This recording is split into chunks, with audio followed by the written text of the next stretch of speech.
Em um cenário de instabilidade econômica e política gerada principalmente pelas eleições em 2022, você deve estar se perguntando onde investir, o que eu faço com o meu dinheiro, qual que é a saída. Bom, se você não me conhece ainda, eu sou a Fernanda Guardia. Nesse canal falamos de economia, investimentos e análises de mercados e antes de mais nada, eu quero explicar aqui a minha estratégia e fazer um disclaimer que isso não é recomendação de investimento. Nada do que eu falar aqui deve ser interpretado como recomendação ou oferta de produtos. Eu estou simplesmente passando a minha análise pessoal, a minha opinião pessoal de mercado e de forma que ajude vocês a pensarem nas suas decisões pessoais de investimentos, tá bom? Então, vamos para o vídeo. Antes de eu falar exatamente os ativos e qual vai ser a alocação macro da carteira que eu estou para 2022, eu quero esclarecer três princípios que me guiaram para essa alocação. O primeiro princípio é: o ciclo do Bitcoin ainda está intacto. Eu venho falando incessantemente sobre análise on-chain, sobre dados on-chain que ainda me fazem continuar otimista para esse cenário. Então, o ciclo do Bitcoin está intacto. Esse é o primeiro princípio. O segundo princípio é que o dólar vai subir no longo prazo. Não tem jeito, gente. Não tem jeito. O dólar sempre sobe no longo prazo. Porque a nossa inflação, historicamente, o Brasil como um país emergente, a nossa inflação ela é maior do que a inflação nos Estados Unidos.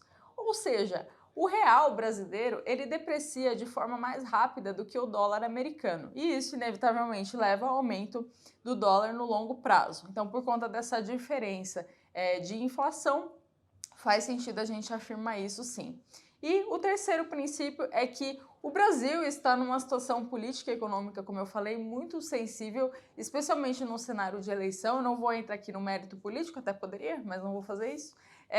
De instabilidade de ambos os lados. Então, entendendo esses três princípios, vamos aqui para as alocações e no final desse vídeo eu vou explicar também a porcentagem. Então, primeiro eu vou comentar aqui os ativos como um todo, os mercados que eu estou exposta hoje, dezembro de 2021 para 2022, e no final vou trazer um resumão com as alocações. Então, assista até o final, me aguarda aí até o final. Bom, como eu falei, eu tenho uma posição bastante significativa em criptoativos, porque para mim não existe nenhum indicador, nenhum fundamento técnico que justifique esse atual ciclo ter acabado. Algumas pessoas podem me perguntar, mas o que te faria mudar de ideia? O que te faria eventualmente reduzir a posição ou alocar em alguma outra coisa? E aqui a gente entra na interpretação de dados on-chain, que para mim é o raio-x do Bitcoin, é o que a gente consegue ter uma base em relação ao mercado. Bom, o que me faria mudar essa alocação e mudar o meu ponto de vista sobre esse atual ciclo, que ainda está intacto, é quando os dados on-chain começarem a dar sinais de sobreprecificação ou como a demanda, se em algum momento a demanda cair. Porque imaginem o seguinte, se a oferta é fixada em 21 milhões de unidades de bitcoins e a demanda sobe, inevitavelmente o preço vai acompanhar. Parte do meu trabalho aqui na Levante é justamente acompanhar esses indicadores de análise on-chain para interpretar como está o mercado, interpretar a demanda do mercado. E se a demanda estiver subindo, na minha visão não tem por que se preocupar e o ciclo de alta continua intacto. Então, citando aqui alguns indicadores, algumas métricas que estão relacionadas à demanda, temos, por exemplo, o Entities Net Growth, que é a quantidade de usuários de instituições, entidades, fundos de investimentos, tesourarias, adicionando Bitcoin, considerando Bitcoins. Se essa métrica está em movimento ascendente, ali olhando mais a visão macro, significa, ela indica que a demanda está aumentando. É claro que não dá para pegar um único indicador e tomar como verdade, porque senão seria muito fácil. O ideal é avaliar o máximo de indicadores possível. E quando eu falo sobre demanda de Bitcoin, é interessante também avaliar do ponto de vista institucional, porque as baleias têm um peso muito grande nesse mercado. Então, entender o que as instituições estão fazendo também faz parte aqui da minha análise e eu vejo esse movimento ainda muito positivo, até pegando aqui um exemplo do ETF canadense Purpose, ele está cada vez mais adicionando mais bitcoins nas suas carteiras, então a minha visão continua muito otimista, apesar dessa queda de preços que tivemos aí recentemente. Fora isso, uma outra forma que eventualmente me faria reconsiderar esse atual ciclo e uma possível entrada num bear market ou no inverno cripto é quando esse momento começar a se parecer com o que foi nos ciclos anteriores. É óbvio que a gente só tem duas amostras passadas, né, o ciclo de 2013 e 2017, e não necessariamente o Bitcoin vai se comportar da mesma maneira, como eu falei, não é verdade absoluta, nenhum indicador é verdade absoluta, mas é mais um indicador ali. E avaliando uma série deles, como por exemplo o MVRV de Z-Score, a gente nem atingiu os mesmos níveis que foram indicados, que foram demarcados por topos nos ciclos anteriores aqui na zona rosa do gráfico que eu vou deixar para vocês. Então a minha visão continua muito otimista e por isso eu estou exposta sim ainda em criptoativos, Bitcoin e criptoativos. Isso fora outras métricas também de valuation, como o próprio Stock to Flow, que segue subprecificado, enfim. Como qualquer modelo de valuation, não é perfeito, tem as suas limitações. O próprio Stock to Flow ele foi construído com base em uma correlação linear em cima de algo que é não linear. Então, é óbvio que terá limitações e os acertos não serão 100% assertivos, mas isso não invalida o trabalho, isso não invalida a gente considerar esse modelo que é tão importante e que teve tantos acertos históricos. Outra coisa também, quando eu falo que eu estou exposta no mercado de criptoativos, é importante a gente separar o que é ruído e o que é sinal. Muitas pessoas às vezes me perguntam, ai, mas o Bitcoin já subiu tudo que tinha que subir, eu vou colocar em outra criptomoeda porque ela é revolucionária e tem potencial, e eu costumo torcer um pouco o nariz para isso, porque eu acredito que, assim, gente, num atual ciclo de alta, pode ser que as altcoins valorizem até mais que o Bitcoin, pode ser que aconteça. E se isso acontecer, a ideia é trocar por satoshis, porque o Bitcoin é a única que se provou no tempo, é a mais antiga. Então, assim, hoje eu tenho sim alguma exposição em criptoativos diferente de Bitcoin, mas a maior parte é sem dúvida em Bitcoin e se eu tenho é pensando nisso, em acumular satoshis no longo prazo, tá bom? Então, essa é a primeira parte da minha alocação da carteira de 2022 em cripto. Uma segunda alocação bem significativa na minha carteira para 2022 é em relação às operações dolarizadas. Como eu falei, o dólar sempre sobe no longo prazo. Eu penso que às vezes o menos funciona, o simples funciona. Muitas pessoas teriam ganhado muito mais dinheiro simplesmente deixando caixa em dólar parado do que se arriscando na bolsa, fazendo day trade, tentando descobrir a nova Magalu, sabe? Essas coisas. Eu não acho errado fazer esse tipo de estudo, tá? Pelo contrário, eu acho que todas as análises são válidas, mas eu acredito sim que o simples funciona. E até trazendo um gráfico aqui que melhor explica essa questão da diferença de inflação e por que o dólar vai subir, vejam que o Global Inflation do Brasil ele é maior do que dos Estados Unidos. Então, como eu falei, o dólar vai subir, gente. Então, hoje eu falo, dólar vai a R$ 7, provavelmente. Quando? Não sei, porque podem existir janelas nesse caminho, dependendo de reformas, políticas monetárias, esse tipo de coisa. Mas no longo prazo, o dólar sempre sobe. E quando eu falo de operações dolarizadas, eu não quero dizer necessariamente o mercado de ações americano. Por mais que nós temos aí excelentes empresas americanas como Apple, Facebook, Amazon, a situação nos Estados Unidos também está bem sensível. Eu até gravei um vídeo sobre inflação americana. Olha esse resultado fiscal dos Estados Unidos aqui de 2020, muito pior do que foi em 2008 durante a crise do subprime. Isso fora outras questões aí, como por exemplo S&P 500 nas máximas, a maior inflação nos Estados Unidos desde os últimos 40 anos. Então, assim, eu não quero dizer que essas empresas não vão valorizar. Quando a gente fala de uma empresa subir ou não, tem empresas que sobrevivem e passam momentos de crise muito bem. O que eu quero dizer é que é uma situação mais delicada. Fica um pouco mais difícil avaliar empresas em um cenário como esse. Às vezes, se você é uma pessoa que não acompanha esse mercado diariamente tão a fundo, pode ser que exija mais cuidado da sua parte se você decidir se expor no mercado de ações. Então, se for fazer isso, eu recomendo até buscar um profissional, alguém que acompanhe isso mais de perto para não fazer besteira, porque a situação, mesmo nos Estados Unidos, também está bem complicada.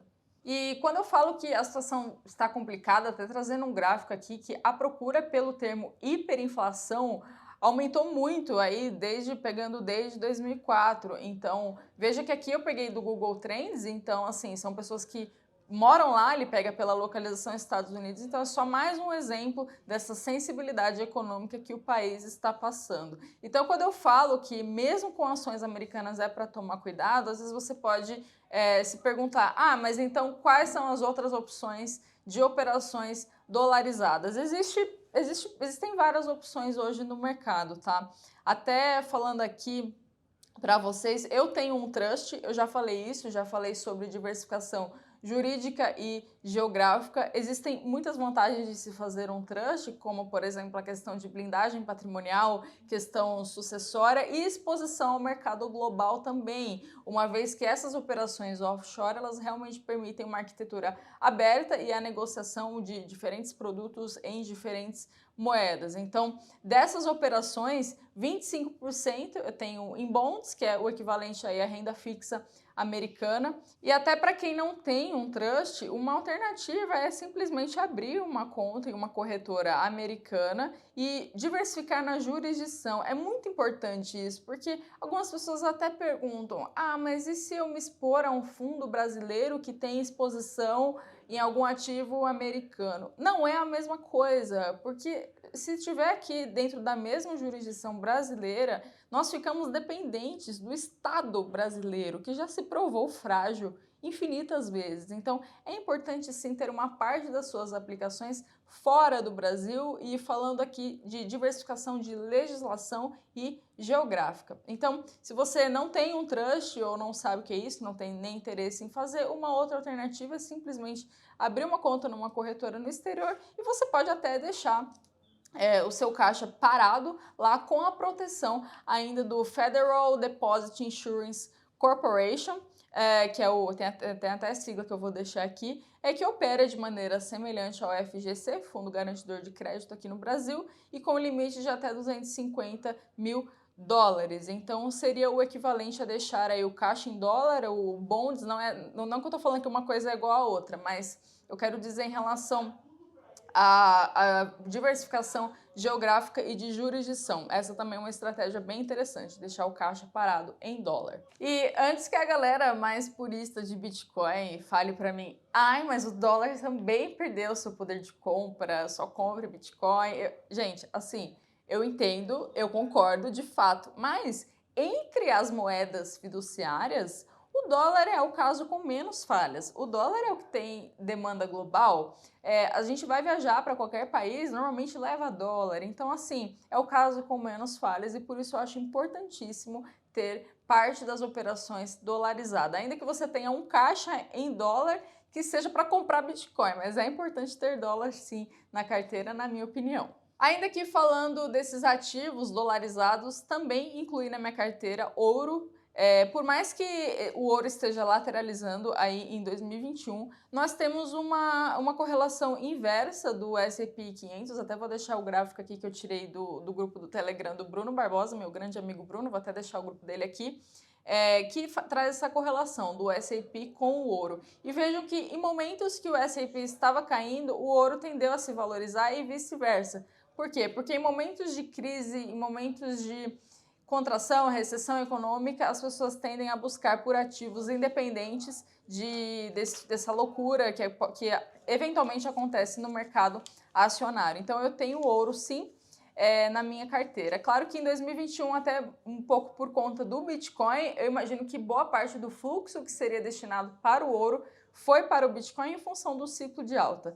Mas não dá para negar o valor que o ouro tem historicamente e eu acho importante me expor nesse mercado sim. No caso, eu faço via ETF, tá? ETF e AL, e existem algumas outras formas de você fazer isso também. Aí vale do que fizer mais sentido para você. Ainda falando aqui das operações dolarizadas, eu tenho comentado bastante sobre a tese de urânio, tenho investido em urânio, também tenho exposição nesse mercado, porque hoje eu enxergo um certo descasamento entre oferta e demanda em relação ao mercado de urânio, vejam que a China está construindo vários reatores nucleares que não funcionam sem urânio, ou seja, essas empresas de reatores elas vão precisar comprar urânio a qualquer preço. Isso do lado da demanda. Enquanto que do lado da oferta, para produzir mais urânio, para reativar uma mina de urânio, não é um processo tão simples. Envolve uma cadeia de logística, engenharia, segurança.